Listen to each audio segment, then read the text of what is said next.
To the commodities universe, and for that Manisha Gupta joins in with the latest. Manisha.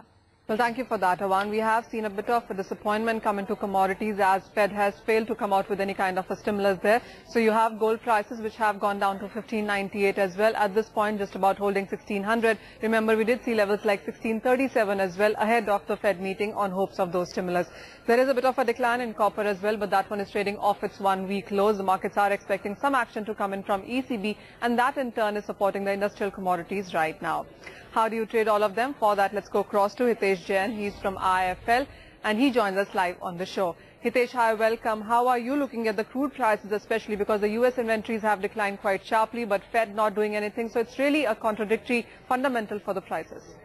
I see, in spite of the fact that API and EI both reported hefty decline in US crude oil stocks, but if we see on the price perspective, energy prices are not being able to sustain about $90. So we may see still moderate decline in energy prices. And post-Fed event, there is still a lot of ambiguity regarding the ECB policy actions. So we would like to short a lot of commodities on a short-term perspective.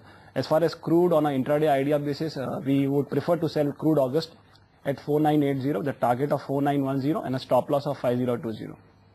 Hitesh, also what's your sense coming in for the precious metal prices now? Because gold has declined quite sharply. The build-up that we saw ahead of Fed is not working out right now. I think yesterday, extending its yesterday weakness, we would like to short silver. We would like to short silver September contract at 53,200, with a target of 52,700 and a stop loss of 53,550.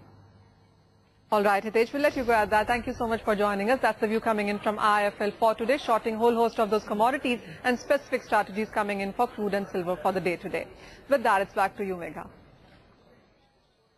Thanks for that, Manisha, and thanks very much for, of course, also getting us those latest developments from the commodities pack. But before, we go ahead, here's a disclaimer then coming from our end that if you decide to take any positions in any of the stocks that have been discussed so far on the show, do please consult your individual investment advisor.